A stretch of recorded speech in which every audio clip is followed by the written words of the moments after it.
It's Ivy Slater, and you're listening to Her Success Story podcast, a show where gutsy businesswomen share their success journey.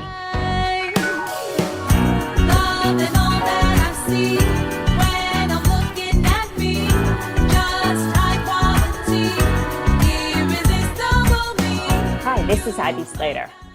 Welcome to today's episode of Her Success Story.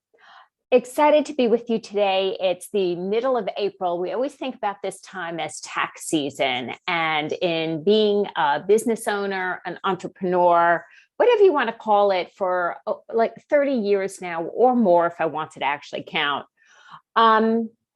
I think it's very important to actually really know and focus on the management of your finances, management of your money, and using it as a strategy, as an impact to move ahead.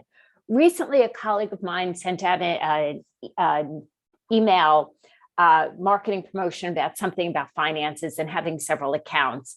And any client of mine knows we've spoken about being financially proactive. And I always believe in having several bank accounts in doing that. And this is how I was going to talk you through a little bit today of my vision of financial proaction. So financial proaction is we have to take care of ourselves and our business, and we have to plan for it. The one thing that happened many, many years ago, newly married, no children, first time we filed our taxes together, and we realized we owed a ton of money that we did not have. It's not surprising. It's happened to many of us at different times in our lives. But it was my first awakening to saying, how do I make sure this never happens again? And that was when I still had a job with a paycheck. So I truly have always believed in this proactivity. When I think about it as a business leader, I think about proactive as always planning ahead, planning for not just tax seasons, planning for my future, planning for the future of the people who work with me, planning for the future of the company. Here's a couple of things that I have done for years. You can join me in doing it. You can ask questions. You can choose to do bits and pieces of it, start small, grow into it. I'm just going to share my methodology and curious to know your feedback about it. Number one, I look to every piece of money that comes into my business. I look to put a small percentage aside into another account. Now, many people saying, oh, Ivy, you're putting tax money aside. Yes, and. So I said I like to have several accounts. So I'm going to start at the beginning here. Several accounts in my business looks like money to put aside for creating a safety net, a future goal, money to invest into growing my business when I choose to when I choose to make investments in growing it. If that could look like a new networking group, an opportunity to fly somewhere, to make connections. I actually just recently had a trip that I looped in a couple of business meetings that were potential future business. So they weren't necessarily paid for yet advantageous to be sitting down with these people.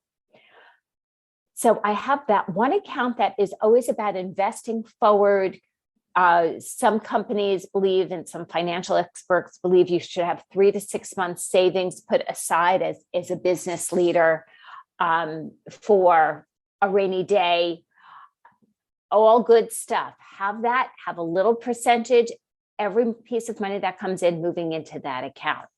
I like to aim for 10%. Some people like, oh, I could do more. Some people goes, wow, I can't do that. It's okay. The key is to start the habit, and then you can increase the habit. I'm also going to talk to you in a bit about, if your money is tight, that's the fund you have as a reserve fund. Okay. If you say, oh, I can't put 10% aside because I'm going to need it. Well, let's start the habit of putting 5% aside, then go to 6%, maybe 8%, and then get to 10. And you slowly wean yourself off of just spending everything quickly. Also, wean yourself into being smart, safe, and proactive in your finances.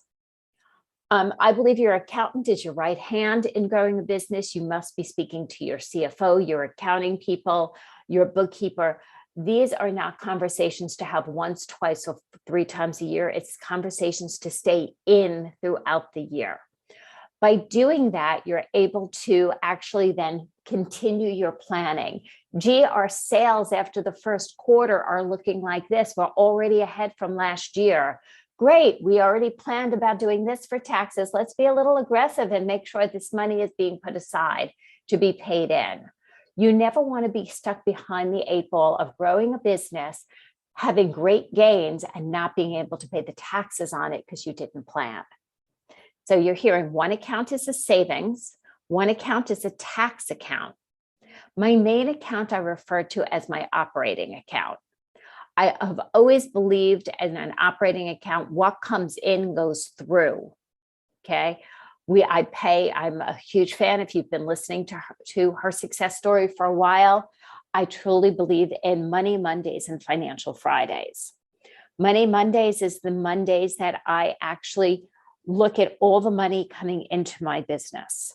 And I look at my accounts receivable, also referred to as AR. I look at, where we are in sales on our pipeline, because that's future money in. Again, always planning for that future and working that future. And Financial Fridays is I don't like to end the week without making sure all my bills are paid. Everything that's due, everything that's coming that way is paid, and I'm being proactive in that way. If I have a plan on paying things down, I'm looking at that plan on Fridays, right? If there's times companies have debt, there's times we have lines of credit that are paid down, credit cards that we're using to create growth. We want to have plans to pay these things down, and you want to have a proactive plan. So if you don't have a plan, it overwhelms you, get somebody to work with you on that plan. Whether it be your CFO, your bookkeeper, your accountant, your financial advisors, a good coach consultant who's well-versed in numbers and planning and strategy around that. Make sure there's a plan and be looking at that regularly. It's a beautiful thing when you're addressing it regularly and it starts moving down. And you have a plan that things can be paid off by the beginning of the third quarter, the end of this year. Sometimes it's a 24 months, depending upon what it's looking like.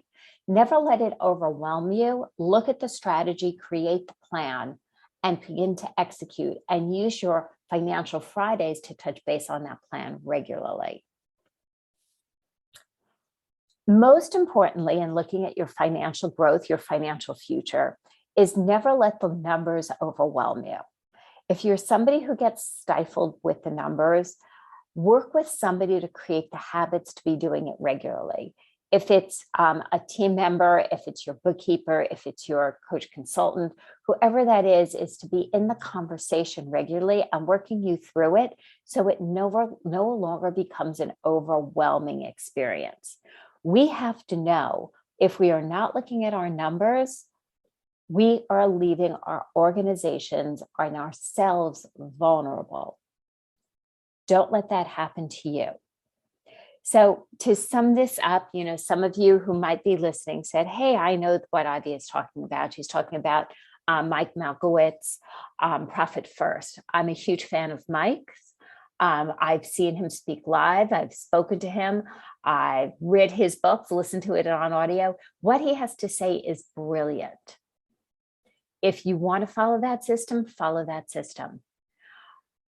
I laugh a little bit. I've been doing this system of money management for 30 years of running a business.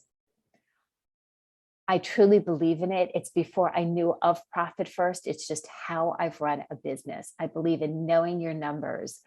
I was gifted with 2 parents, and I remember my father sitting down at a kitchen table and saying, when I was first learning about business and learning about numbers, and he looked at me and he goes, if you can't take a piece of scratch paper and run your numbers and see where you are and know, then you're not keeping your eye on your ball. You're not close enough to the numbers.